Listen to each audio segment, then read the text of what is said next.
Menopausa Mensal. Sua dose regular de informações científicas e polêmicas sobre a saúde da mulher. Sejam bem-vindos ao podcast Menopausa Mensal. Para quem não me conhece, eu sou Juliana Olivieri, falo aqui do Rio de Janeiro, sou ginecologista e estou aqui com os meus colegas Ana Gheldini, de Campinas, e Marcelo Steiner, de São Paulo. Hoje, quem será a nossa anfitriã, nossa moderadora da conversa, é a doutora Ana Gheldini. Com você, Ana. Boa noite a todos. Sempre uma alegria poder conversar com vocês, esse papo tão embasado e cheio de informações de qualidade. E hoje não poderíamos deixar de fora o Hot Topic da semana, que foi o recente posicionamento da Agência Reguladora dos Estados Unidos, o FDA, que corresponde à nossa Anvisa, sobre os alertas máximos na bula das terapias de reposição hormonal. Eu acho assim, né, que não dá para a gente falar sobre esse assunto sem trazer para nossa conversa o estudo que desencadeou tudo isso, que é o estudo WHI, que traduzido para o português é a Iniciativa de Saúde da Mulher, um estudo da década de 90, e a gente se baseia até hoje em dados que foram obtidos através desse estudo. E por que é importante falar sobre isso? Eu particularmente acho muito importante porque vivemos um mundo muito polarizado. Hoje tudo ou é 8 ou é 80. E esse novo posicionamento do FDA sobre TH é maravilhoso, traz uma sensação de respaldo, mas também é uma prova de fogo para quem prescreve a terapia hormonal. Então, será que a gente vai conseguir discutir tudo isso com ciência, sem cair no liberou geral ou naquele que já vinha sendo proibido para sempre? Porque mesmo sem o black box nas bulas, ainda existem algumas lacunas de conhecimentos e as fronteiras ali, elas ficam um pouquinho tênues, né, entre os reais benefícios, os riscos já bem estabelecidos e os exageros que a gente vivencia atualmente quando o assunto é terapia hormonal.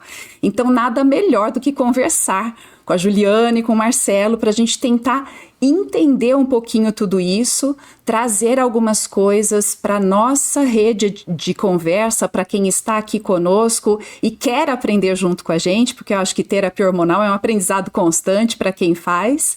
Então, eu gostaria só de lembrar que esse estudo foi um estudo grande, financiado pela Agência Nacional de Saúde dos Estados Unidos, começou lá na década de 90, e um dos braços dele fez um ensaio clínico randomizado onde mulheres sem útero recebiam ou estrogênio equino conjugado, que é uma forma de se fazer o estrogênio na terapia hormonal, e eram comparadas com placebo. Outro grupo de mulheres que tinha útero recebia o estrogênio equino conjugado com acetato de medroxiprogesterona, que era uma combinação ali de estrogênio e progestagênio, e comparadas com o placebo.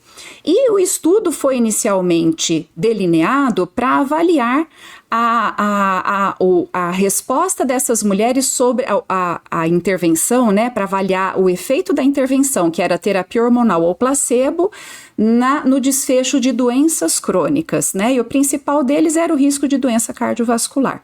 Então, com este pano de fundo, a gente queria, assim, trazer para a discussão um pouquinho, Marcelo, você que, como eu, vivenciou o WHI em 2002, quando essa bomba toda, né, estourou, os dados preliminares, o estudo teve que ser suspenso, eu estava no meu R2, imagino que você estava no seu R1, então nós participamos das discussões clínicas quando tudo isso foi fomentado, e aí eu queria que você falasse um pouquinho sobre esse estudo, sobre as participantes, sobre o que ele trouxe para a gente, para o nosso conhecimento atual. O que a gente utiliza do WHI para a gente falar sobre terapia hormonal hoje? Muito boa noite. Falei um monte aqui, hein?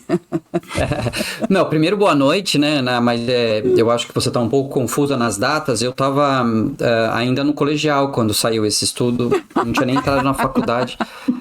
Pô, Marcelo, valeu, hein? Não, brincadeira. Eu acho que eu estava no primeiro ano de residência também, né? E realmente foi um marco, né? E naquela época a gente tinha a Veja, né, e a Isto É, eram as revistas que pautavam, né, a semana seguinte, né, e foi num domingo que saiu a Veja, né, e na semana seguinte, assim, foi uma discussão muito grande. Eu lembro até conversar com a minha mãe sobre isso, né, minha mãe médica, né, neste momento, e aí realmente o que aconteceu no mundo, né, foi uma queda abrupta da prescrição de terapia de reposição hormonal. E eu tive uma oportunidade, né, Ana, e até hoje tenho essa oportunidade de participar de um grupo, né, de cabeças muito iluminadas, né, o Dr. César Eduardo Fernandes, o Dr. Elieno Pellini, o Dr. Luciano de Mello Pompei, que já naquele momento se posicionaram, né, frente às questões do WHI, quer dizer, era um estudo grande, né, mais de 27 mil mulheres incluídas, que tinha um objetivo muito claro de demonstrar que a terapia de reposição hormonal poderia ter uma atuação como prevenção primária para a doença cardiovascular, né? E aí isso seria algo muito interessante, porque a principal causa de morte nas mulheres na pós-menopausa são doenças cardiovasculares. Então, se você tem um medicamento que diminuiria isso, seria ótimo. Porém, né, esse estudo dividido em dois braços, o braço das mulheres que tinham útero, ou seja, que também faziam uso de progestagênio, né, que no caso foi acetato de hidroxiprogesterona, demonstraram aí com 5 anos e pouquinho o aumento do risco de câncer de mama. Então esse estudo foi interrompido justamente por causa disso, quer dizer, porque as mulheres que estavam fazendo uso da terapia de reposição hormonal começaram a ter um malefício com o uso da terapia de reposição hormonal. Então, esse foi o primeiro, né, resultado do WHI, quer dizer, aumento do risco de câncer de mama em torno de 5 anos de uso, né? Tanto que isso tem até hoje. Só pode fazer até 5 anos, porque senão aumenta câncer. Não é bem assim, mas o WHI já deu uma ditada nisso, né? E aí o pessoal falou, não, tudo bem, então aumenta câncer de mama, mas e o desfecho de doença cardiovascular? Quer dizer, apesar de aumentar câncer de mama, diminui risco cardiovascular, e aí veio a surpresa maior, né? Não, aumentava risco de doença cardiovascular, tanto arterial, né, então infarto, AVC, como também venoso, né, então tromboembolismo venoso, trombose, quer dizer. Então assim, juntando, né, quer dizer, aumenta câncer e aumenta a doença cardiovascular, um desastre, né. E aí foi feita essa publicação e aí, né, logicamente, todos os médicos e mulheres ficaram inseguras em relação ao uso da terapia de reposição hormonal, e a gente começou a viver ali a ditadura, né, como foi cunhada pelo professor César, do WHI, né, que é esse estudo, chama-se WHI, Women's Health Initiative. E aí a gente demorou, né, todos esses anos argumentando que esse estudo ele tinha alguns vieses, né, quer dizer, a população que foi incluída tinha 63 anos, ou seja, muito longe do momento que a gente faz a terapia de reposição hormonal na vida real, né, que é mais ou menos ali uns 50 anos, e depois de tanto tempo, né, sem uso de estrogênio, essas mulheres sim podem ter uma plaquinha de gordura, e aí quando já tem uma plaquinha de gordura formada, a reposição hormonal pode sim ser prejudicial. Então ela deixa de ter um efeito anti-inflamatório, que acontece quando você inicia no início, e passa a ter um efeito inflamatório, né? Também, né, uma das coisas que aconteceu no WHI, que a gente colocou tudo embaixo do mesmo guarda-chuva, né? Quer dizer, terapia de reposição hormonal é terapia de reposição hormonal. Mas esse estudo ele foi feito com um tipo de estrogênio, que é o estrógenos equinos conjugados, que nem é bioequivalente, né, não é o estradiol, e foi feito com um progestagênio, que era muito usado nos Estados Unidos, que também hoje a gente quase não usa, porque ele realmente tem aí efeitos não tão ideais. Ele tem um índice de proliferação mitótica importante na mama, né? Ele tem um efeito glicocorticoide, então não é um progestagênio que a gente acaba utilizando, e foi demonstrado que esse progestagênio tinha muita culpa no cartório, né? Porque o grupo que não usou, as mulheres que não tinham útero não usaram esse progestagênio, né? Essa progesterona, vamos dizer assim.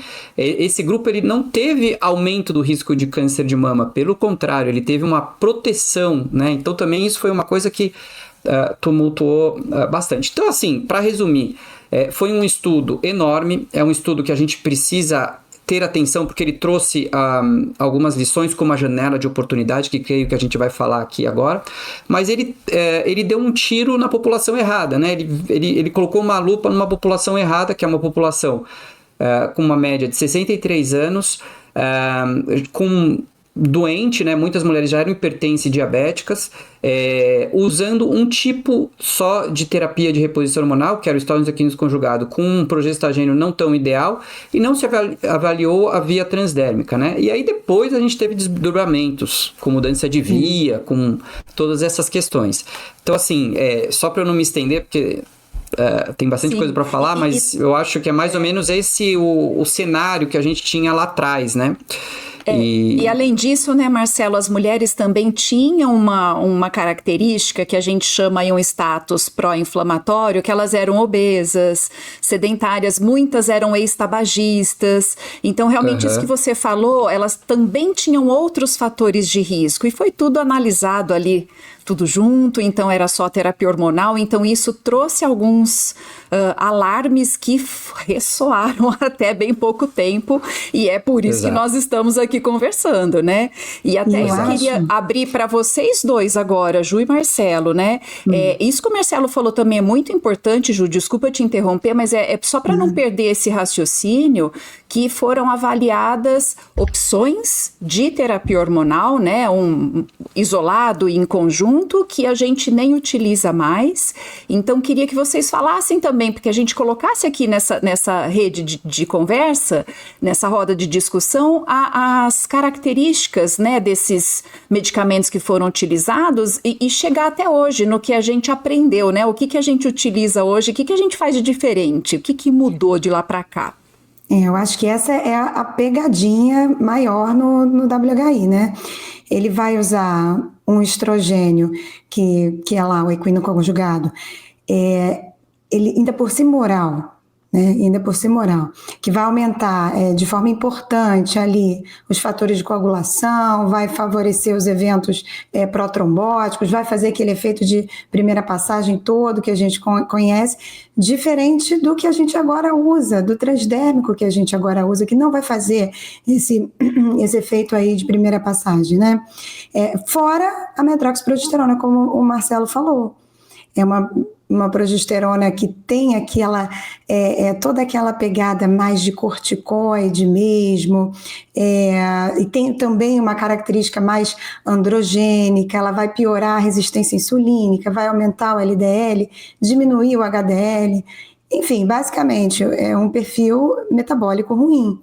E essa progesterona micronizada de hoje em dia, que é a que a gente mais preconiza, parece ter um efeito mais neutro, né? E até levemente aí protetora dos vasos sanguíneos. Então, isso é uma grande pegadinha, né? Não adianta a gente equiparar para os hormônios de agora, quando a nossa paciente se senta na nossa frente, né?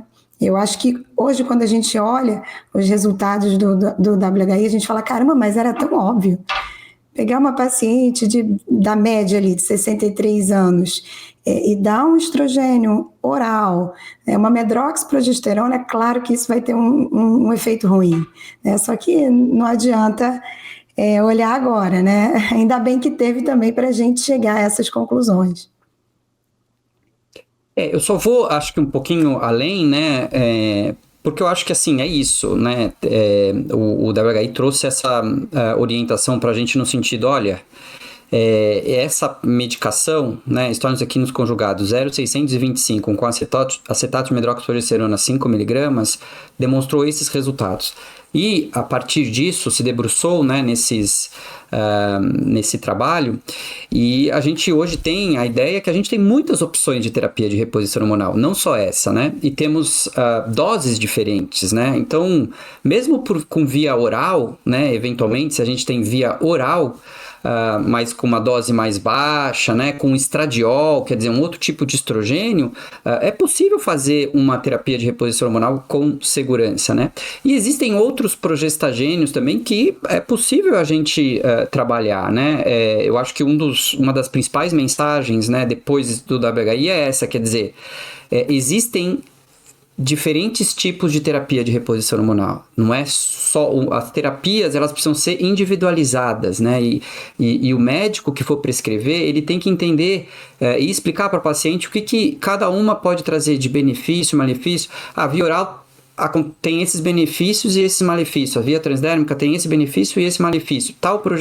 Uma progesterona, a progesterona micronizada tem esse benefício e esse, não vou dizer malefício, mas esses efeitos adversos.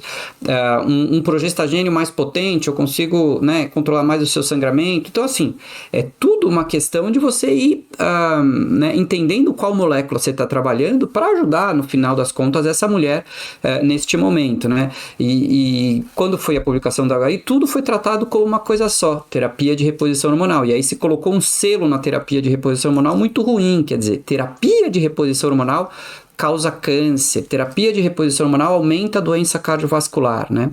E a gente sabe que não é bem assim, né? Graças a Deus aí, até o FDA, né? Essa agência reguladora americana que é bem conservadora, né? Demorou aí mais de 20 anos para retirar, né, esses avisos de advertência, né, com a terapia de reposição hormonal. Então eu vejo isso com muito bons olhos, porque agora a gente vai deixar de trabalhar como se fosse algo de exceção, né? Quer dizer, olha, faz terapia de reposição hormonal como última possibilidade, porque ela pode causar câncer, ela pode causar doença cardiovascular, então todo mundo tinha medo. E não era isso, né? Agora a gente, né, consegue tratar com mais tranquilidade, colocar na mesa com mais tranquilidade, ser mais honesto, ter mais segurança para falar com as pacientes. Só a única coisa que não pode, e aí acho que a gente vai conversar sobre isso também, é também exagerar, né, os benefícios da terapia de reposição hormonal, né? A gente tem que ainda aprender com o que o WHI trouxe para a gente e continuar tendo o melhor embasamento científico para as nossas decisões, né? Quando a gente vai conversar com os pacientes sobre terapia de reposição hormonal. Que é um mar de coisas, né, Ju? Tem muita coisa. É isso que é o bonito da terapia de reposição hormonal. Tem muita coisa para ser discutida, né? Então a gente realmente não pode fechar, a gente tem que ampliar sempre.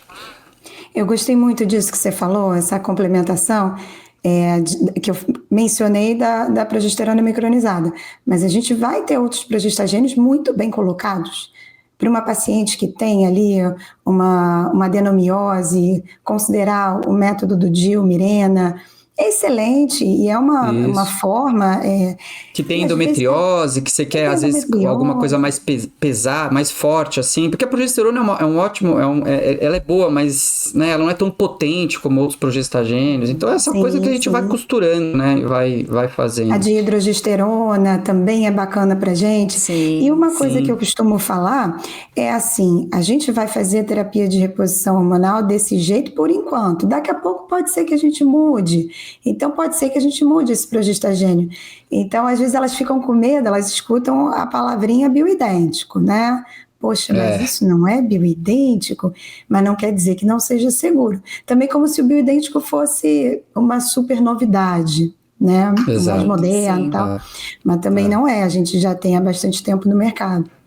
Enfim, acho importante. E falando em bioidêntico, a gente pode ter o estetrol, né? Daqui a pouco, dentro da terapia de reposição hormonal. Quer dizer, aí vai ser mais uma coisa que a gente vai ter que entender. Poxa, o que traz o estetrol, né? Que é o E4, que é um estrogênio que só é produzido quando a mulher está grávida, porque é produzido pelo fígado do feto, né? Então, assim, é só quando a mulher está grávida que tem esse estrogênio circulante. E parece, né? Ainda não é nada provado e tal, mas que ele tem um perfil na mama, talvez até mais seguro. Menor efeito na mama. Então, vamos ver, né? Pode ser que realmente daqui uns 5, 10 anos a gente esteja, né, falando que o estetrol talvez seja, né, uma estratégia interessante para algumas situações, ou para aquelas mulheres que têm risco de câncer de mama, ou que têm uma mama mais densa e tal. Quando a gente souber disso, a gente chama episódio novo, a gente bota aqui pra falar com certeza. Eu ia até complementar, falar que acho que essa é a beleza de quem prescreve com consciência. A gente tem que entender o cenário feminino que nos procura, né? Quais são as características, as necessidades, não esquecer dos aprendizados do WHI. não esquecer que estamos em constante evolução, tem muita coisa que a gente ainda sente necessidade de algo mais, tem algumas lacunas, tem coisas que a gente ainda não pode extrapolar, não é plausibilidade biológica, né? Então, assim, a gente precisa realmente ter essa delicadeza, ter um grande conhecimento para conseguir individualizar a conduta. Me incomoda muito, eu acho que vocês também, essa coisa da receita de bolo, porque às vezes eu recebo mulheres que estão usando, parece assim, tudo igual. É só estradiol com progesterona micronizada? Não, tem mulheres que essa combinação simplesmente não funciona. Transdérmica, né? Não. Porque transdérmica agora tem mulheres que se beneficiam com a terapia hormonal por via oral, quando bem feita, bem indicada, por que não? Os perfis são individuais, a gente deveria ter aprendido isso com WHI. A gente não pode generalizar, porque quando a gente generaliza, a gente erra. Então, preciso haver essa delicadeza, esse grande conhecimento. Não fazer receita de bolo e nem querer usar o que a amiga usa, porque a irmã usa, porque você é você. É aquela coisa que a sua mãe falava pra você, a minha falava pra mim na adolescência. Você não é todo mundo. Quando eu questionava alguma coisa. Sim. É o mesmo raciocínio. Eu falo isso também, Isso, Ju. Você não é todo mundo, então assim, pra você, a conduta é essa. Talvez pra sua irmã, que vem da mesma casa, vai ser uma conduta diferente, porque ela tem um perfil diferente. Então, essa é a beleza de quem faz a terapia hormonal 2 décadas depois do WHI. Ele foi muito importante para nós, a gente aprendeu muito com esse estudo. Né? Eu acho, Ana, que 2 coisas que a gente pode pontuar com o WHI, né? Primeiro, a questão da janela de oportunidade, que eu acho que ela trouxe um ganho importante, né? Que é justamente essa ideia de você iniciar a terapia de reposição hormonal o mais próximo da data da última menstruação, quer dizer, no momento em que realmente você está entrando, né, na menopausa, porque neste momento os seus vasos estão mais saudáveis, né, e eles ainda não sofreram, né, o processo de depósito de gordura que a mulher vai desenvolver ou tem mais chance de desenvolver quando perde o estrogênio, né? Então, aquelas usuárias de terapia de reposição hormonal neste momento, elas vão ter sim uma diminuição nesse risco de acúmulo de gordura nesse vaso, e aí não vão ter essa doença que é a aterosclerose, que aumenta o risco de doença cardiovascular, principalmente arterial, né? Infarto e AVC. Agora, se a mulher não faz isso, né, e fica aí 10, 15, 20 anos sem o estrogênio, ela tem essa chance de fazer essa plaquinha de gordura, e aí em se fazendo o estrogênio pode-se ter uma desestabilização dessa placa, né, soltar um pedacinho e trazer o infarto e trazer o AVC, e isso ser problemático, né? Então isso é um conceito que a gente não pode jogar fora, né? Eu entendo que a gente não precisa ser rígido, né? Quer dizer, aquela mulher que tá com 10 anos e 1 dia de data da última menstruação já não pode fazer mais, né? Quer dizer, não, se essa mulher com 11 anos de pós-menopausa for super saudável, não tem nenhum fator de risco cardiovascular, ela ainda, e tiver onda de calor, e tiver indicação, e tiver algum benefício, ela pode fazer. Claro. O contrário também é verdadeiro, né? Você pegar aquela mulher que acabou de entrar na menopausa, mas tem muito risco, né? E já tem, sei lá, placa de gordura, vou exagerar aqui, por todo o corpo, essa mulher, talvez a terapia seja um risco, né, para ela. Então a gente tem que entender... Mesmo ela estando na janela de oportunidade. Mesmo ela estando na janela de oportunidade, né? Isso. É o que a gente fala de característica individual de cada uma. E o racional, exatamente. E o racional, né? Exato. E outra coisa que eu... Fala, Ju. Pode falar. Sabe como eu gosto de explicar para paciente? Que o estrogênio é como se fosse um sabãozinho andando ali nas artérias. Se por acaso ainda não tem nenhuma placa, ele dá uma evitada de formar placa, porque ele é um sabão ali. Agora, se a mulher já tem aquela placa, aquele sabão passa e pode soltar aquela plaquinha e causar os eventos cardiovasculares. Eu falo assim, a janela de oportunidade é feita para isso, para ali mensurar que mais... Ana, eu fico até sem graça com essas, porque eu não consigo explicar desse jeito, tá vendo? Eu quero explicar desse jeito, eu não consigo. São 3 crianças, tem que ter um jeitinho. Aterosclerose, endotélio, para com isso. É o sabãozinho que vai lá. É maravilhoso isso. E o Marcelo, mas isso eu que falo você que trouxe, a gente se complementa, viu, Ju? A gente se complementa. É isso. É legal. Mas isso que você trouxe, Marcelo, é tão importante que até a sociedade de cardiologia tem se posicionado em conjunto com as nossas sociedades, né? Porque é um evento, é um desfecho que ocorre muito frequente para mulheres que não se cuidam nesse período, né? Então, realmente, as doenças cardiovasculares, elas matam a mulher de meia idade que não se cuida. E por isso que discutir a terapia hormonal e medidas de estilo de vida numa fase bem precoce acaba auxiliando essas mulheres. Então, nós estamos falando agora em conjunto, nós temos calculadoras de risco que a gente usa nos nossos consultórios para poder falar para a paciente, olha, tá na hora de voltar lá no seu cardiologista, porque o teu risco aqui está intermediário, e se eu fizer uma terapia hormonal, talvez não seja legal, então a gente vai ter que tomar alguns cuidados.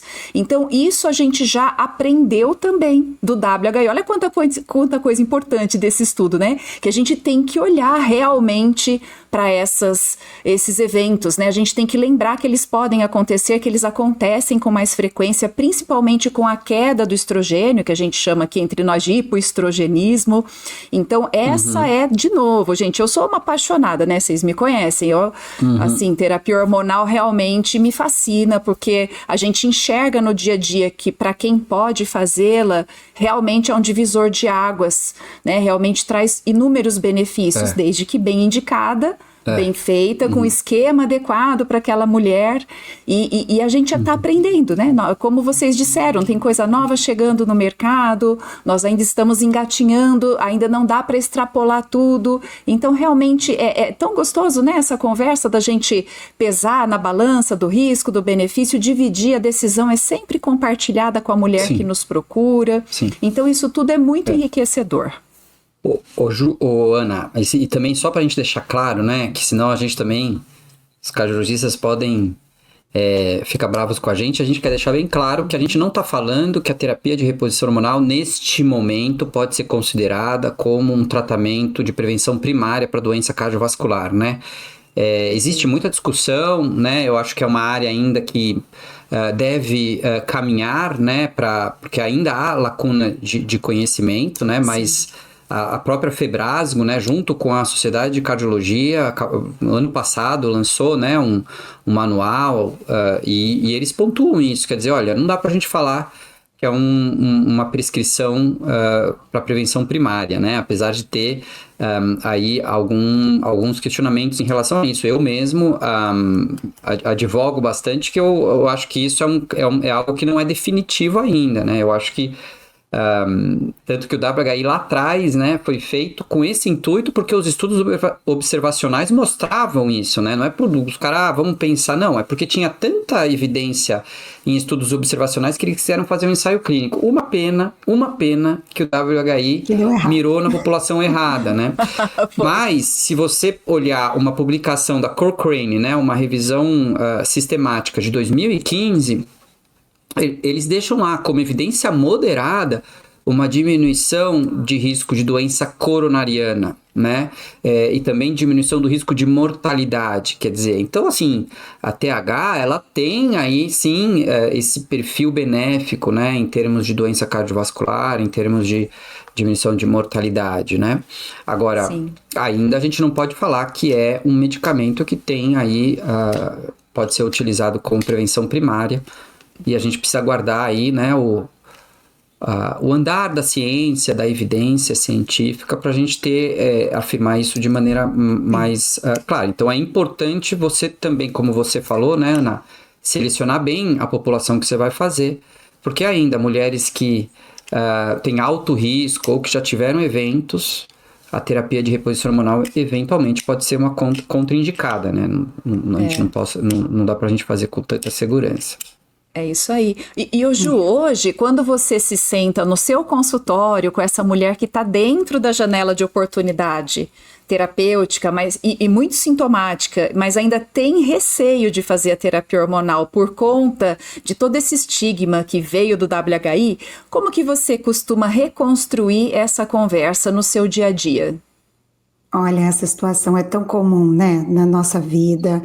Eu acho que o mais importante é recontextualizar, porque essa mulher, ela viveu ali aquele estopim da ideia que a terapia de reposição hormonal causa câncer, que faz mal, que é perigosa. Eu acho que o mais importante é demonstrar a empatia com o paciente.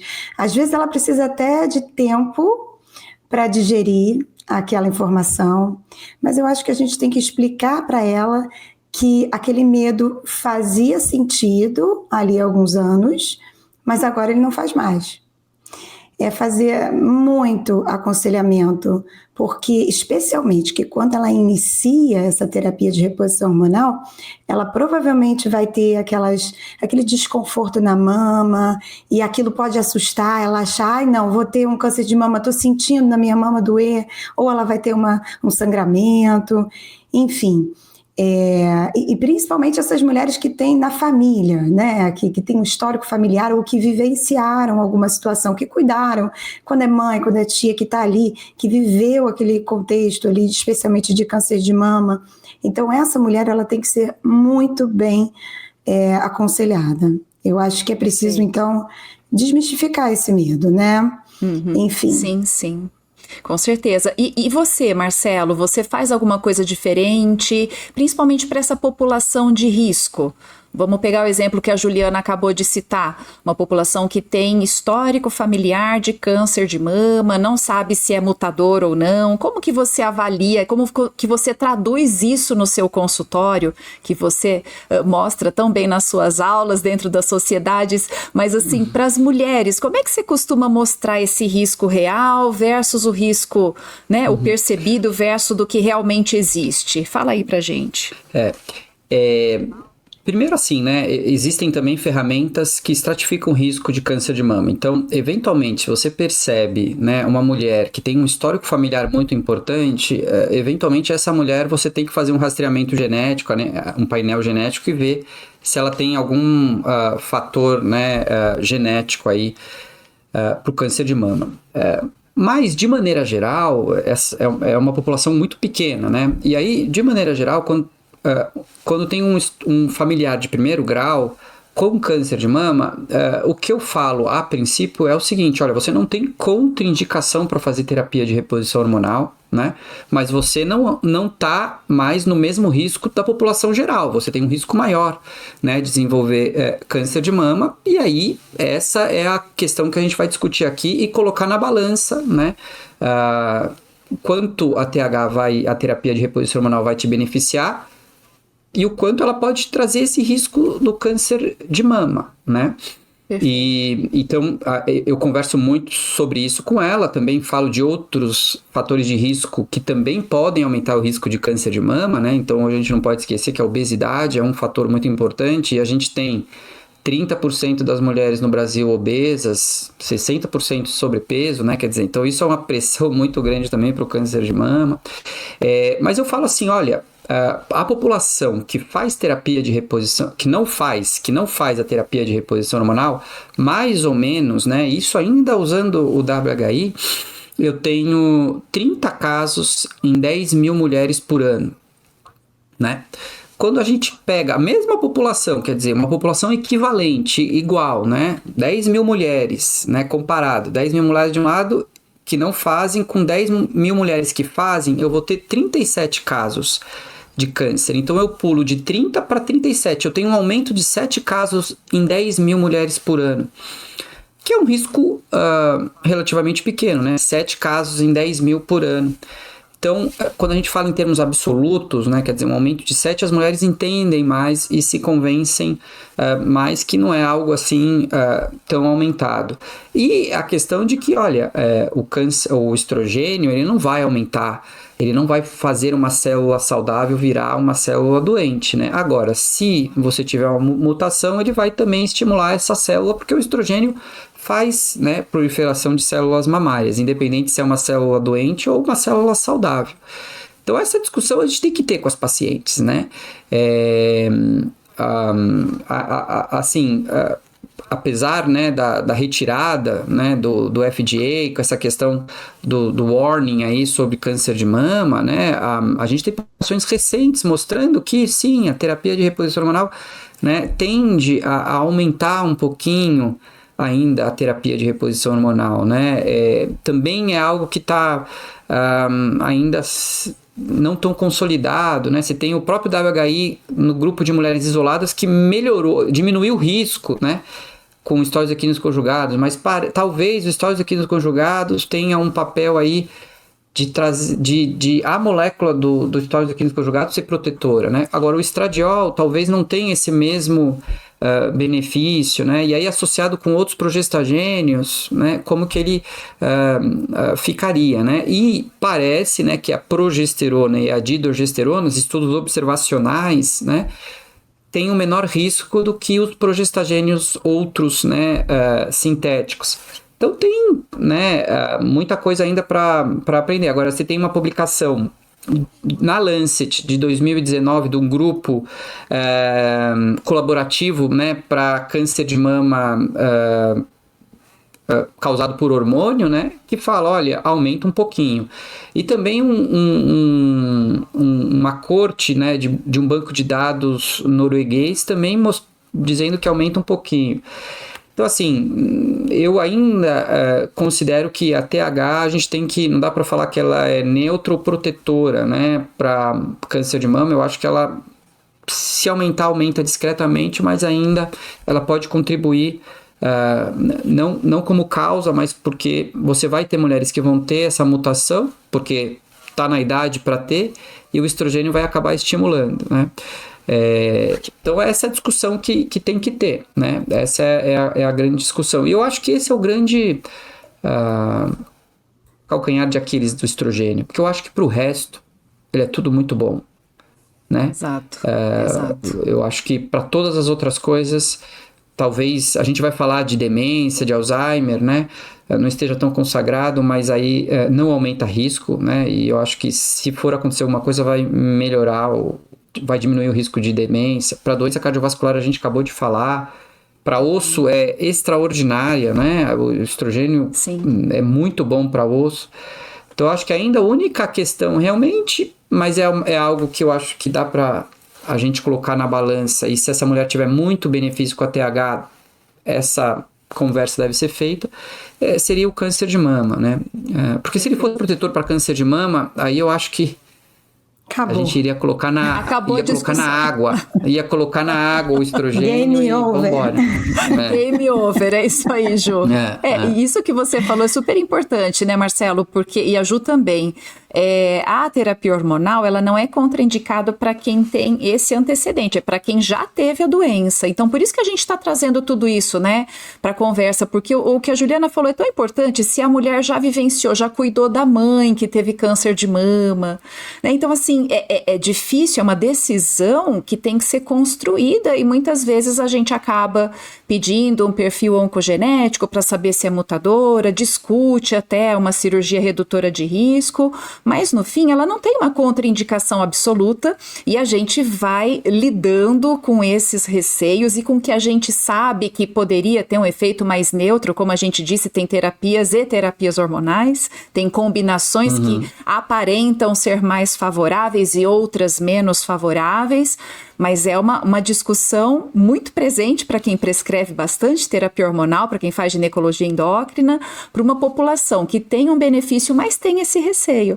Então eu também fico questionando, né? Agora tirou o warning da bula, e parece assim, tá tudo liberado? Não, né? Então a gente precisa manter essa discussão, porque, como o Marcelo bem disse, o risco ele é pequeno, mas ele existe, ele não é inexistente, né? E isso tem que ser trazido para a discussão da terapia hormonal, para que realmente haja uma segurança, que eficácia nós sabemos que vai ter para o restante, mas que tenha uma segurança do uso, para que a mulher se sinta realmente amparada, para que ela saiba como deve fazer o controle da mama, dos seus riscos e dos outros fatores de risco, que o Marcelo também pontuou muito bem: obesidade, estresse, tabagismo, consumo de bebida alcoólica, sedentarismo. Então, realmente tudo precisa, né, ser pesado sono na ruim. balança. sono ruim, estresse, relacionamentos tóxicos. Então, assim, tudo que pode ser o estopim precisa tentar haver um gerenciamento. A gente sabe que a genética a gente não consegue mudar, mas a epigenética a gente consegue dar uma mexidinha boa ali, né? Exato. Então... E sabe o que eu acho importante falar aqui? Que essas bulas que a gente está falando são de estrogênios, progesteronas. A gente não está falando de implante hormonal. Implante não tem bula, tá? Eu acho importante dizer isso. Muita gente acha, não, estou fazendo minha terapia hormonal e tal. Enfim, a gente está falando do que é liberado pela Anvisa, enfim, do que tem bula de fato. Então, isso que é importante. Juliana, perfeito, pelo amor de Deus, eu acho que isso é uma coisa que a gente tem que deixar muito claro, né? Porque a gente está falando de coisa que existe bula, que existe estudo, né? E a gente está sempre indo atrás da melhor evidência científica para a gente trazer essas questões para os nossos pacientes, né? Porque é isso, a gente vai colocar na mesa, olha, a paciente chega com as dores delas, com as queixas e com tudo, e a gente conversa, avalia, né, orienta sempre, mudança de estilo de vida, faz toda aquela análise dos pilares, mas chega um momento que a gente vai propor um tratamento medicamentoso, né, e aí na hora que a gente coloca na mesa, né, a gente tem todas essas possibilidades e vamos discutindo um a um os riscos e benefícios de cada um. Agora, quando a gente fala de implante hormonal, a gente não tem essa clareza, né, dos eventuais riscos, principalmente riscos, né, porque são moléculas conhecidas, mas assim, qual é o risco de eu fazer um implante com tantas miligramas de testosterona, com tantas miligramas de gestrinona, eventualmente com tantas de estradiol, né, ou esse conjunto, o que ele vai me trazer, né? Então, né, sim, se a gente não sabe nem se aumenta ou se diminui riscos, né, gerais, assim. Então, sem dúvida, eu acho que isso é muito bem pontuado, né? E eu acho que isso traz até o que eu gostaria de colocar aqui para discussão, num bloco final, se vocês, como eu, tenho receio assim, de viver um WHI ao contrário. Então, tá tudo liberado, não precisa ter aviso nenhum mais em bula. Então, eu acho que a mensagem-chave é que terapia hormonal é tudo isso e mais um pouco do que a gente está falando. É muito sério, é muita responsabilidade, não deve ser o elixir da juventude, não é tratamento para emagrecimento, não é para dar um up, não substitui exercício, não substitui um sono bem feito, uma alimentação balanceada ou manejo do estresse, né? Os riscos, até onde a gente sabe, podem aumentar com o tempo de uso, com o tipo de hormônio, com o contexto metabólico da paciente. E esse movimento aí do FDA traz esse alívio, é um grito de liberdade para muitas mulheres, mas ele também traz uma responsabilidade clínica muito grande. Vamos falar um pouquinho sobre isso? Marcelo, o que você considera aí o maior risco da banalização da terapia hormonal? Então, quando saiu a questão do FDA, eu fiquei muito feliz, né? Porque, como eu já falei no começo, realmente a gente tira, né, uma sombra que ficava em cima da terapia de reposição hormonal, né? Essa cunhada aí, ditadura do WHI. Então, eu acho que é algo bem positivo. Mas eu acho que a gente está vivendo um momento, né, que eventualmente a gente pode correr o risco de ir para o outro lado. E a gente tem que ser coerente, né? Da mesma forma que a gente argumentava, olha, não é assim, né? A terapia de reposição hormonal, ela tem benefícios e o risco dela não é tão para esse lado, né? Agora, a gente também não pode ir para o outro lado e falar assim, olha, é muito benefício, é espetacular, não precisa se fazer mais nada, se fizer a TH você vai ter uma diminuição na sua mortalidade, você vai viver muito mais, né, e serve para todo mundo, né, como a gente está falando aqui, a gente realmente tem que entender que tipo de terapia de reposição hormonal a gente está falando e quem é a paciente que está na nossa frente, e a gente vai dosar esses riscos e benefícios. Dentre, né, a chamada do FDA que me chamou a atenção, eles deixam muito claros lá, né, assim, olha, A publicação, né, no JAMA, eles colocam mulheres na perimenopausa vão ter uma diminuição de 25% a 50% de risco de doença cardiovascular, trazendo um estudo de 91, né? Eu acho, a gente já conversou aqui bastante sobre doença cardiovascular, né? Tem a Cochrane aí dizendo que realmente diminui, então vamos considerar que doença cardiovascular é isso aí. Mas a sequência é diminuição de 35% do risco de Alzheimer, né? E aí 35% do risco de Alzheimer, né? E demência, né? E aí eu acho que ele não foi feliz, né? O FDA em relação a isso. Porque a publicação também é uma publicação muito antiga, pré-WHI que eles referenciam para falar essa afirmação. E infelizmente, né, eu tenho um estudo observacional muito grande que mostra que também parece existir uma janela de oportunidade para benefício de demência, quer dizer, se você começar antes, eventualmente pode trazer algum benefício. Agora, os ensaios clínicos, né, e aí o estudo KIPS, o estudo Elite Cognition, né, que são ensaios clínicos que foram feitos para avaliar essa questão da demência, eles não mostraram um benefício claro com a terapia de reposição hormonal, e sim algo mais neutro, né? Então, assim, o benefício para Alzheimer e demência seria muito mais em você ter uma vida mais saudável do que uma interferência com a terapia de reposição hormonal. Você pode ter alguns parênteses, né? Quer dizer, se você tiver uma questão vascular, né, uma doença vascular, assim, aterosclerose, que provavelmente poderia prejudicar a sua função cerebral, talvez aí, como a gente falou, né, o efeito positivo do estrogênio no vaso, talvez para isso seja benéfico, mas é um grupo pequeno. Não é para tudo. E você é muito complexo, né, a questão do Alzheimer e da demência. Você tem outras células da glia, não é só neurônios e tal.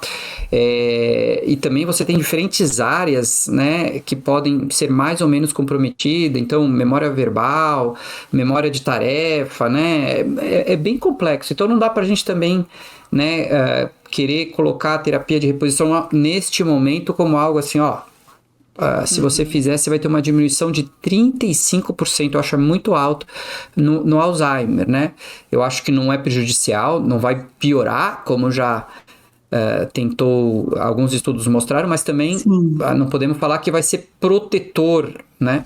Então, eu acho que isso é uma coisa para a gente ficar atento. E a outra coisa é o osso, né? A terapia, o estrogênio para o osso adora o estrogênio, né? Então, se você faz no momento correto, você tem uma manutenção de massa óssea, você tem uma diminuição no risco de fratura, né? E, poxa, eu acho que eu sou um cara que estudo isso e falo muito isso nas minhas aulas, então, pelo amor de Deus. Agora, colocaram, né? O FDA colocou uma diminuição de 50% a 60% no risco de fratura. E aí eu também achei um pouquinho alto, né? Eu ficaria mais com o WHI nesse ponto, né?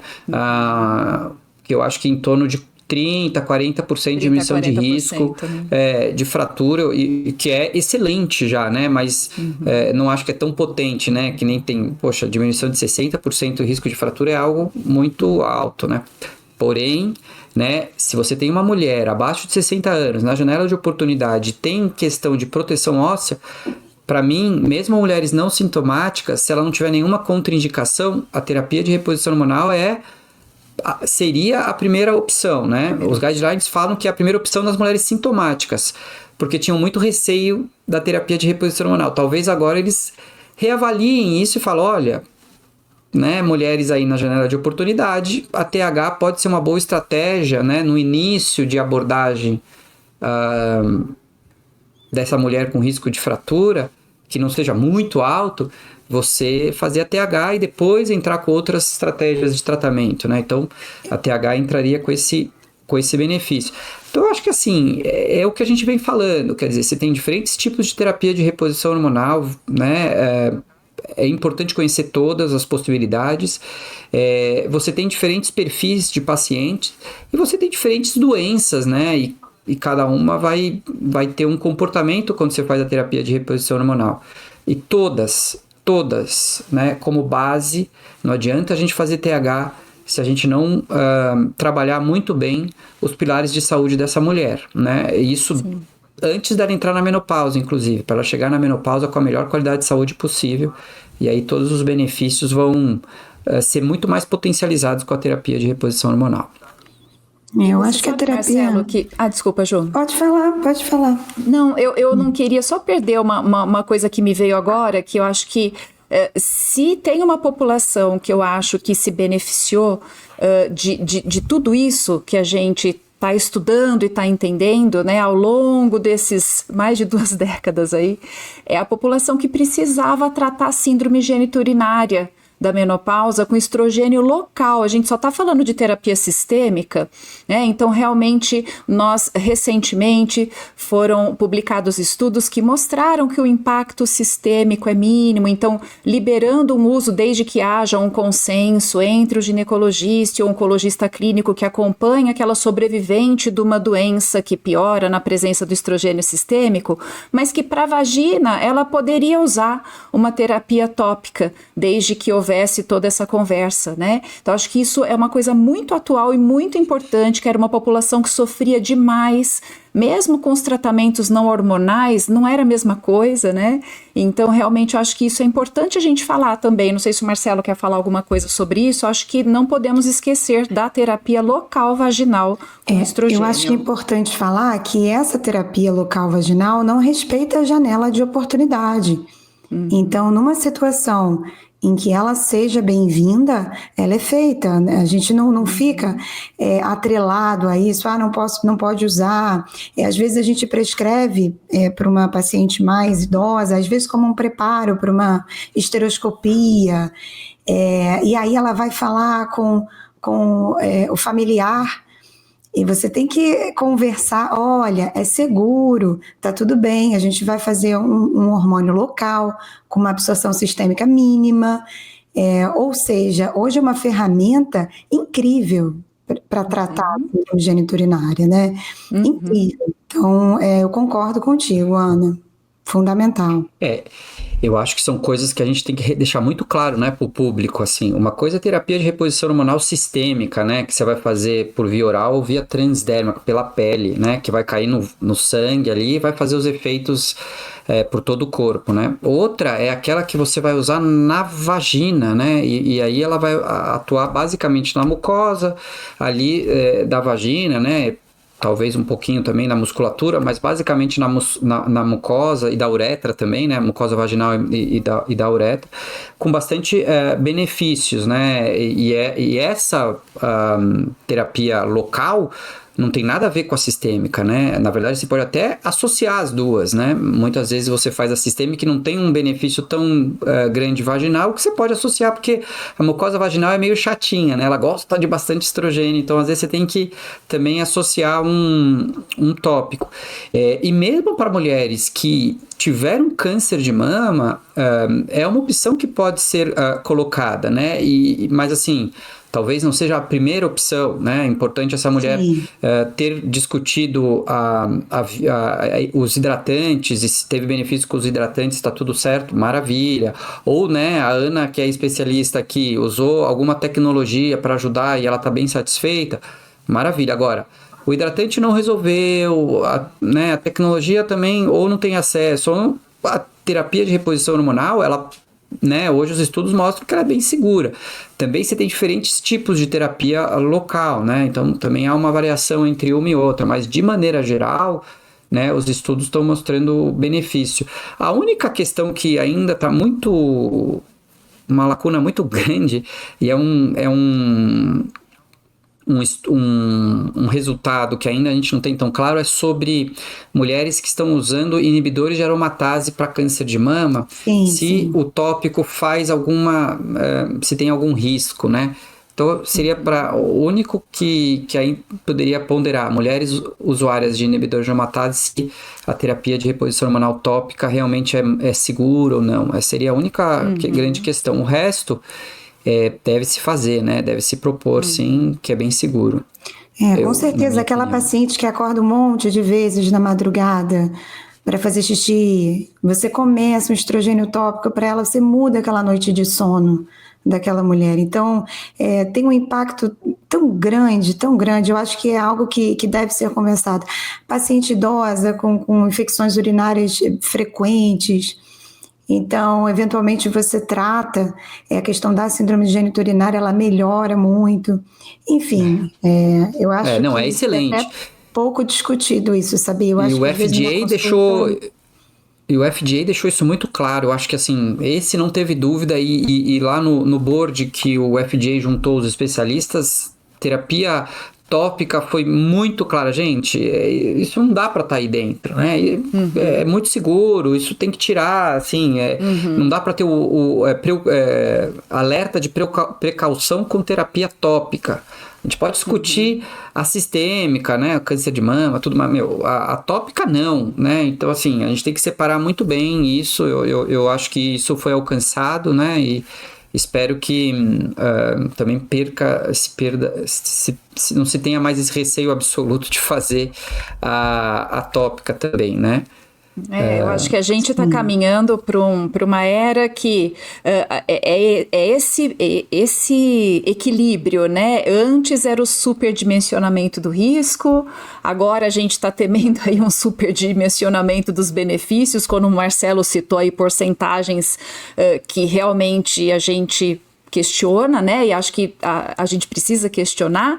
E por isso, olha só que interessante, a gente até recebeu uma pergunta que, então agora a terapia hormonal deveria ser oferecida a todas as mulheres na menopausa, exceto para aquelas que têm ou tiveram câncer de mama, então tá tudo liberado, é para todo mundo. Então vejam só como o posicionamento, ele traz dúvidas, né? É uma ouvinte nossa que Eliana Maia acabou de escrever aqui no nosso Instagram. Então é para todo mundo? É para todas? E aí? Com certeza não, né, gente? A gente ainda tem que lembrar das contraindicações, algumas relativas, outras absolutas, pensar principalmente na questão dos eventos cardiovasculares. As pessoas só pensam se aumenta ou diminui risco de câncer de mama, enfim. A gente tem que pensar especialmente nessa questão cardiovascular. Então, muitas vezes a gente vai contraindicar, vai procurar outros caminhos que não a terapia de reposição hormonal para certas mulheres que estão ali com 55 anos, 56 anos, enfim, essa situação acontece. Então, não é para todo mundo, né? E terapia hormonal não é milagre, é quase, mas não é milagre, e, enfim. Inclusive, se você indicar uma terapia hormonal para uma mulher com seus 63, vamos colocar aqui, que ela menopausou, teve a sua última menstruação aos 50. Então, aos 63 anos, ela chega no consultório e fala assim, doutora, minhas amigas todas estão fazendo terapia hormonal, eu quero fazer também. Só que ela não tem sintomas nenhum, ela tem todos os pilares que o Marcelo falou de vida bem controlados, fazer atividade física. Se você começa a terapia hormonal para essa mulher, das duas uma, ou não vai fazer diferença nenhuma, ou ela vai ter mamas inchadas, vai reclamar contigo que está se sentindo muito inchada, pode ter escape menstrual, então você pode fazer uma iatrogenia, você pode fazer mal a essa mulher. Então tem sim as suas indicações e contraindicações, a gente sempre tem que lembrar disso. Isso aí, eu acho que tem as contraindicações formais, né, câncer de mama, evento tromboembólico prévio, doença cardiovascular prévia e alguns cânceres, né, câncer de ovário endometrioide, câncer ovariano de baixo grau, tem umas contraindicações aí que eu acho que graças a Deus, a minoria. Agora, tirando esse público, né, poderia-se ter essa questão, então vamos fazer para todo mundo. Mas eu acho que como qualquer tratamento, né, ele tem que ser pesado em relação aos benefícios e os riscos, né? E muitas mulheres, elas não têm sintomas importantes que impactam a qualidade de vida delas, né, a ponto da gente prescrever a terapia de reposição hormonal, né? Aí alguém pode falar, mas e o benefício do osso? Olha, sim, mas se você fizer uma boa alimentação, né, se expor ao sol, cálcio, fizer atividade física tal, você também pode ter um bom benefício, né, ósseo, e não necessariamente, se você fez um bom pico de massa óssea. Mas e a minha mucosa vaginal, sabe? Então, assim, lógico, a gente pode até ficar discutindo um a um, assim, mas não é uma obrigatoriedade, né? Realmente não é para todo mundo, tem que ter indicação. E essa indicação tem que ser o seguinte: vai te trazer benefício? Eu vou beneficiar você fazendo a terapia de reposição hormonal? Se sim, ok. Se não, não tem indicação, né? Então, eu acho que esse é o mote, né? Assim, de indicar ou não a terapia de reposição hormonal. E também acho que é importante que até houve mais uma observação aqui no nosso chat do Instagram, se tem uma medicação ideal, né? É o que a gente começou falando no começo, começou falando no começo foi ótimo, né? Mas assim, é o que nós já falamos no início, que não existe receita de bolo. O que é melhor para você deve ser avaliado numa consulta bem feita com um médico especialista, ponderando todas essas questões, né? As suas particularidades, as suas questões metabólicas, o que você já faz aí de medida de estilo de vida, se tem indicação, se não tem nenhuma contraindicação. Então, essa resposta, ela nunca é uma resposta linear e igual para todas. É uma resposta construída numa consulta muito bem feita para que se chegue num consenso ali, olha, para você, de acordo com essas características, talvez essa opção seja a mais interessante para esse momento. Pode ser revisada num segundo momento, mas agora, talvez essa seja a melhor opção. Então acho que isso é importante também a gente falar, que não existe uma medida única para todas. Não, posso falar que esse podcast é nosso? A gente pode falar. É o famoso, eu brinco aqui, que é o estrogel ou trogestão. O estrogel ou trogestão. É a fórmula, né, da maioria. E da maioria dos não especialistas. E é isso que eu me preocupo de infelizmente, muito profissional de saúde vai se atualizar no Instagram. Vai se atualizar nos videozinhos, coisa que passa rápido. E aí eu fico até com medo, Ana, dessa questão, dessa mudança do FDA, do profissional escutar isso e falar, opa, então acabou. Então agora vamos largar aqui o dedo, a caneta e tá tudo bem. Essa é uma situação que realmente preocupa. É isso aí. E Ana, você vê, né? Tem a paciente, a nossa ouvinte aqui, a Adriana Franca, perguntando: tenho dúvida na medicação que tomo, se seria o ideal. Tomo Angelique. É interessante, né? A gente, quer dizer, Angelique é estradiol com drospirenona, né? Estradiol, né? É o estradiol que o próprio ovário produz. Então, ela está fazendo uso, né, de um estrogênio legal, adequado. E o que é o diferencial nessa formulação é justamente o que a gente chama de progestagênio, né? Que é a drospirenona, que ela não é a progesterona, né? Ela é uma outra molécula que faz ação semelhante à progesterona, protegendo o endométrio. Agora, essa molécula tem outros benefícios, né? Tem esse benefício de ela tem uma origem de um diurético, né? Então, ela provavelmente retém menos líquido, né? E aí essa mulher tem esse benefício de não ficar inchada eventualmente. Então, precisaria entender o racional que ela teve, a conversa que ela teve com o médico dela, né? Para ser prescrito o Angelique. Mas é uma possibilidade, interessante, adequada, e se ela estiver tendo benefício com essa medicação, né, e já está tomando há um tempo, é isso aí, tá ótimo, né? É uma estratégia né, consagrada e como a gente falou aqui, se tem um racional para ser feito, tá tudo dentro, né, da linha do jogo ali, dentro do campo de jogo mesmo, né? Então isso eu acho interessante. E existem várias possibilidades, tanto orais como não orais, né? Então a própria Ju falou aqui de usar Mirena eventualmente, né? Então você pode até associar um DIU liberador, né, de um progestagênio. Então você tem muitas possibilidades para fazer. Então é isso, quer dizer, não existe o certo ou o errado, né, o melhor, não, existe o que talvez tenha um seu perfil, né, que seja o que caiba para você, o que você está querendo com essa terapia de reposição hormonal, e o médico também, ele tem ali os preferenciais dele, e vai discutir com você, né, e a coisa vai andando assim, né.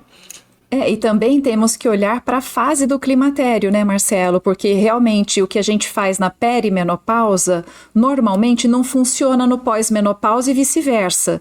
Então, também existem as fases diferentes dentro do climatério que exigem um olhar especializado para entender os benefícios que vão além da terapia hormonal do ponto de vista de controle de sangramento, que naquela fase de flutuação da perimenopausa é super importante. Se a mulher precisa de uma contracepção em conjunto com o início da reposição hormonal. Então é tudo isso, é muita coisa. Por isso que a gente sempre fala, tem que conversar com quem entende, porque realmente tem que cobrir todas as bases. Você não pode fazer só uma coisa aqui e ignorar o resto desse histórico dessa mulher que está sintomática, mas que tem outros comemorativos. Exato. E essa coisa da perimenopausa, né? Muitas vezes ainda o ovário tá dentro do jogo, né? Ele tá trabalhando ali, mês sim, 2 não, 3 não, depois vem e a gente fica ali com aquele sangramento e muitas vezes a via transdérmica talvez dê mais sangramento do que a via oral, então, poxa, se eu quero ter um controle melhor, talvez nesse começo eu vou fazer a via oral, eu vou fazer por 6 meses, 1 ano, depois eu passo para a via transdérmica, a gente não precisa ficar obrigatoriamente sempre na mesma via que você escolheu no começo, então esse caminho, né, que você vai adaptando a paciente, né, com as ferramentas medicamentosas todas que você tem, e vai adequando e vai trazendo o grande final, o objetivo é que ela fique bem. Olha, tô sem sintomas, tô sem sangramento, tô tolerando esse medicamento, tá tudo certo, tô ótimo, né? A gente alcançou a dose que é ideal e vai. Passa um tempo, putz, já tô usando uma dose um pouquinho alta já há um tempo, vamos tentar diminuir? Pô, diminui, sangrei aqui, bom, enfim, é muito, né, pontual assim, e é o que eu acho que todos nós aqui gostamos disso, né? Gostamos de fazer esse quebra-cabeça, né? De pensar que não é só uma coisa, que cada paciente que aparece ali vai ser uma estratégia diferente, né? Que a gente vai propor e vai trabalhar, né? Só para pegar aqui a Aninha FMN, né? Ela falou que levando em conta os benefícios da saúde óssea, cardiovascular, mesmo sem sintomas, não vale a pena iniciar mesmo assim, né? Que foi a conversa que a gente estava falando até agora. É tentador, né? Você pensar que diminui doença cardiovascular, melhora a parte óssea e tal. Agora, é isso, precisa ponderar muito bem. Quer dizer, se é uma pessoa assintomática, né? E provavelmente se ela é assintomática, ela também deve ser uma pessoa a princípio saudável, né? E se ela fez um bom pico de massa óssea, talvez a TH não vá mudar, porque ela já tem um bom pico de massa óssea, que ela for perder não vai trazer um risco de fratura para ela, né? Desde que ela continue mantendo exercício físico, uma boa alimentação. Risco cardiovascular, quer dizer, exercícios todo dia, né? Com uma boa alimentação e com eventualmente diminuição de outros riscos, né? Se ela é dislipidêmica ou se ela tem alguma outra coisa, talvez tenha mais impacto na diminuição do risco cardiovascular do que a própria terapia de reposição hormonal. Então é isso, quer dizer, precisa entender, né? Mas não podemos sair do ponto de partida que vamos fazer para todo mundo, né? Porque sabe o que eu acho? Eu acho que a verdade é que muita gente tem sintoma. É muito difícil não ter sintoma nenhum, porque agora, como se fala tanto de menopausa, de climatério, a gente vai descobrindo que aqueles nossos sintomas são de climatério e menopausa, sabe? Então, esse cenário dessa mulher assintomática é muito difícil. Você vai conversar e ela vai contar que, sim, às vezes eu acordo meio suada aqui. Mas isso é o fogacho? E aí ela tem um fogacho que ela não sabe. Sim. Ela tem uma noite ruim, que ela acorda na madrugada, mas ela acha que é porque está ansiosa. Ela tem ali momentos depressivos, ela se separa do marido, e aí você vai conversar, nossa, essa mulher é assintomática? Gente, ela está aí borbulhando de sintomas, né? Então, acho que é mais difícil. Talvez no interior a gente encontre mulheres. Mas eu não sei se meu consultório é meio viciado, né? Porque também eu acho que todos nós aqui trabalhamos com isso, então talvez o nosso consultório seja meio viciado, que as pessoal eventualmente encaminha pra gente, então é quase impossível pegar uma mulher que fala completamente assintomática. E tem um professor, né, o Dr. César Eduardo Fernandes, fala o seguinte: se a mulher fala que não tem nenhum sintoma, é porque você não fez uma boa história médica. E às vezes é por aí, quer dizer, se você conversar bem, você vai encontrar alguma coisinha, porque impacta mesmo, né? Perder o estrogênio ali, no momento também que outras coisas eventualmente podem estar acontecendo com essa mulher, né? Não é só questão hormonal e tal. Sem dúvida, precisa, né, fazer uma boa história, uma anamnese e no final das contas fazer alguma estratégia que vai trazer benefício, e a terapia de reposição hormonal pode estar nesse jogo aí, né? Perguntar para vocês, no dia de trabalho, qual o dia que vocês não, assim, quantas pacientes vocês não prescrevem terapia hormonal? Assim, um dia. Ju, assim, eu como Marcelo tenho um consultório um pouco viciado e para mim é muito difícil chegar uma mulher assim, sem nenhum comemorativo, só para tratar sintoma.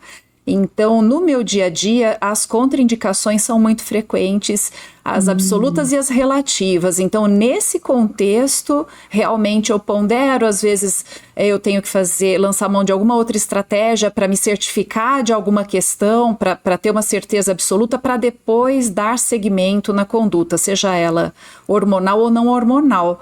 Mas não é infrequente, não. É bacana saber, é bacana.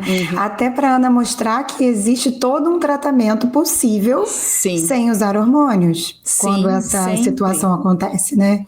Isso é muito bom. Existe, mas vou te falar, viu? Dá dó.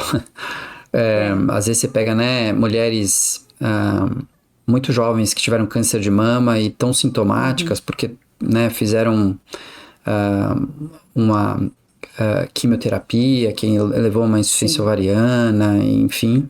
E aí você, né, hoje o que a gente tem ainda é normalmente, né, indicado ali pelas sociedades antidepressivo e muitas vezes não tem a mesma eficácia, né, e a gente fica, né, tentando criar estratégias assim. Então é ruim quando você pega uma mulher que você não pode fazer terapia de reposição hormonal. E eu gosto muito de prescrever, então acho que tem mais ainda esse mas a gente tem muita coisa boa, né, surgindo. A gente tem bastante coisa boa. Sim, então, torcendo para chegar logo aí. O FES chegar, enfim, vamos torcer. E assim, né, gente, eu acho que pra gente amarrar tudo isso, o que eu acho que deveria ficar claro aqui no episódio de hoje é que nem 8 nem 80, né? Acho que essa foi a conclusão. Eu comecei o episódio falando sobre isso. Eu acho que nem medo, nem modismo. Nós três concordamos que a terapia hormonal é uma ferramenta poderosa quando bem indicada, mas precisa ser usada, continuar sendo usada com ciência, com individualização e com muito critério, né? Como nós sempre fizemos. O WHI só veio reforçar o que a gente faz hoje de melhor atualmente, né, em termos de terapia hormonal, que é ter todo esse critério, que a mulher passe pelo crivo, a gente faz aquela peneira fina de antecedentes pessoais e familiares, checa as questões metabólicas. Então esse cuidado é que é o segredo do sucesso, e eu sempre brinco que o que eu prescrevo é 10%, 90% é o que a paciente vai fazer a partir dali, junto com a terapia hormonal, com a mudança no estilo de vida, e se conscientizar que é um período que requer uma atenção especial. Não é um período tranquilo, as próprias questões do envelhecimento, elas são mais frequentes, né? A presença de comorbidades nessa fase da vida também é mais frequente, então sempre ficar atenta a todas essas questões. A terapia hormonal, quando ela pode ser feita, sem dúvida, ela é a cereja do bolo. Uma coisa poderosa, mas feita com critério, embasamento e ciência. E hoje eu queria mudar um pouquinho as dicas que normalmente a gente costuma dar dicas sobre livros e filmes. Marcelo, eu queria que você desse uma dica para a mulher que está passando aí por esse período da vida à luz de tudo, desse pano de fundo aí do FDA. O que ela tem que fazer aí para ela ter uma coisa bem sucedida com relação à terapia hormonal? Deixe suas impressões aí para as mulheres que nos ouvem.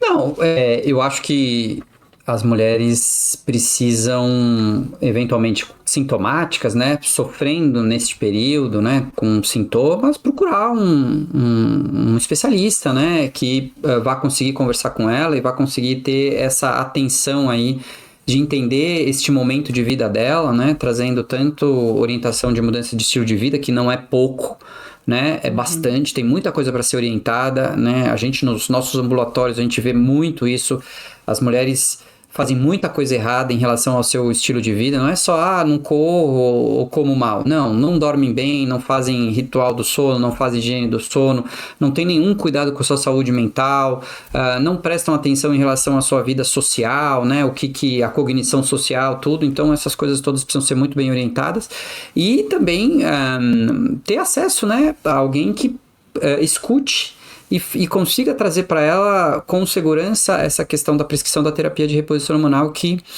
eu acho que faz muita diferença quando bem indicada, né, e bem trabalhada, é algo que é muito, muito diferente.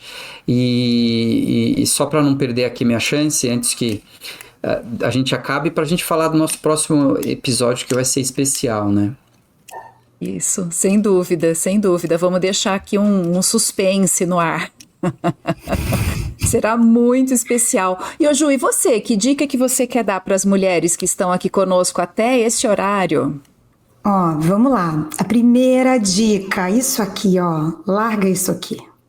Isso aqui, larga esse telefone. Ai, que difícil, ai, que difícil. É muito difícil, mas esse é um vício que ele é aceito, né? É um vício que é socialmente aceito.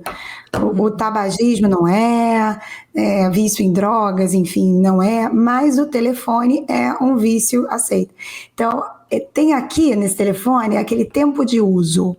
Dá uma olhada no tempo de uso. Quanto tempo você fica mexendo, né? Larga esse telefone no quarto, enfim, em algum lugar e não mexe nele. Chega em casa do trabalho, escolhe uma hora ali para você não mexer mais nele. Então, assim, eu acho que esse é um ponto importante. Outra coisa seria essa escolha do médico que você quer que te acompanhe, que te assista nesse momento. Hoje a gente tem essa situação da rede social muito presente, que pode ser boa, mas pode ser sua inimiga, pode te colocar em furadas, muitas furadas, pode te deixar mais deprimida. Então, escolha um médico bacana, e isso é muito difícil. Eu fiquei pensando assim, como eu vou dizer para as pacientes, para as pessoas, para as mulheres, saberem procurar um médico bacana. O RQE ajuda, né, que é o registro da nossa especialidade, ajuda, mas eu acho que não é tudo. Talvez essa questão do nome estar ligado à universidade seja um pezinho de mais segurança. Escolha um médico que tem ali um nome ligado à universidade, que ele está ligado realmente à medicina baseada em evidência. Vá nele e confie. Escolha bem escolhido e confie no que ele está falando. Essa coisa da gente ficar querendo ver o suplemento e caramba, estou por fora, dá muita angústia. E geralmente não dá certo. Então, essa é a minha dica. Escolher bem escolhido e largar o telefone. É isso. Perfeito, perfeito. Adorei a dica, eu já fiquei nervosa aqui, porque o celular aqui é a extensão do meu braço, né? Atualmente você sai sem o celular, você fala, gente, parece que não tem dinheiro de mim. Não tem, exato, não tô tem sem dinheiro. roupa, né? Enfim, eu acho que é um exercício, né? Mas só não deixem de usar o celular para nos ouvir, né? Para acompanhar os nossos episódios. Aí pode, aí tá valendo. Malhando, tem que treinando, né, gente? Você fala treinando hoje em dia. Eu falo, faço ginástica, ficam me zoando. Mas ouvir esse podcast fazendo atividade fazendo Cooper, física, né? Cooper. Fazendo Isso. Cooper. É isso mesmo. Eu acho que é isso. Tem que ser nesse momento. E Bom, você, gente, Ana? Fala da sua dica. A minha dica, eu acho que é procurar pessoas que falem com clareza, mas que falem a coisa certa. Eu acho que tem muita gente que fala muito bem, mas que está cheio aí de pseudociência, de meias-verdades. Então, tudo isso que a gente trouxe aqui no episódio hoje é para servir de alerta, para fazer realmente, né, para ponderar, para tentar cobrir todas as bases e para trazer essa percepção de que a coisa evoluiu, mas que ela tem ainda toda esse celeuma aí de indicação, contraindicação, características individuais. Então, a dica que eu quero dar é que as pessoas realmente aprendam, né, a ter esse filtro, porque parece que hoje todo mundo virou um pouco de médico e louco, todo mundo tem um pouco, mas assim, todo mundo quer falar sobre terapia hormonal, sobre menopausa, o que é muito bom, mas às vezes isso gera algumas confusões e algumas meias-verdades por aí. Então, saibam a quem ouvir, né? Procurem informação em lugares de confiança e que isso seja traduzido da melhor forma para o dia a dia, né, Marcelo? E a Adriana Franca, né, que adorou a live, e a Li Fernandes.tele, né, que amou as informações, por favor, divulguem, né, o Menopausa Mensal, porque eu acho que é isso que é o nosso objetivo, né? Trazer a melhor informação possível, né? E a gente está à disposição também de se tiver alguma dúvida, a gente pode responder por aqui, né? A gente vai criando aí essa comunidade do Menopausa Mensal e vamos construindo aí para que todas consigam passar por esse período da melhor maneira possível. Ah, perfeito, gente. Olha, eu adorei tudo que a gente conversou nesse episódio de hoje. Eu queria agradecer imensamente todas as ouvintes, né, que estão aqui conosco e que depois vão continuar ouvindo isso fazendo academia, como a Juliana e o Marcelo sugeriram, né, que é um ótimo momento para ouvir o Menopausa Mensal. Queria agradecer também os médicos prescritores que nos acompanham. Temos muitos colegas que acompanham os nossos episódios, deixaram um abraço aqui para todos. E meu agradecimento especial sempre é para a Juliana e para o Marcelo, meus queridos amigos que estão aqui uma vez por mês nesse projeto tão gratificante que a gente aprende, a gente ensina, a gente divide, a gente acaba entendendo melhor as dores aí de todas as mulheres, porque eu acredito na informação correta, né? Que ela pode ser realmente o grande diferencial para transformar essa fase da mulher numa fase benéfica, numa fase de mais saúde, por que não, né? Usar esse período para melhorar, olha que coisa boa. Então eu só desejo saúde e autonomia para todo mundo que está com a gente aqui agora e nos vemos no próximo episódio, que, como o Marcelo disse, será um episódio especial. Fiquem ligados aqui. E nos acompanhem nas principais plataformas, né? YouTube, Spotify, além dos fragmentos que vamos soltando por aí no Instagram. Um beijo e até a próxima. Um beijo, pessoal. Tchau, gente. Beijo. Tchau, tchau.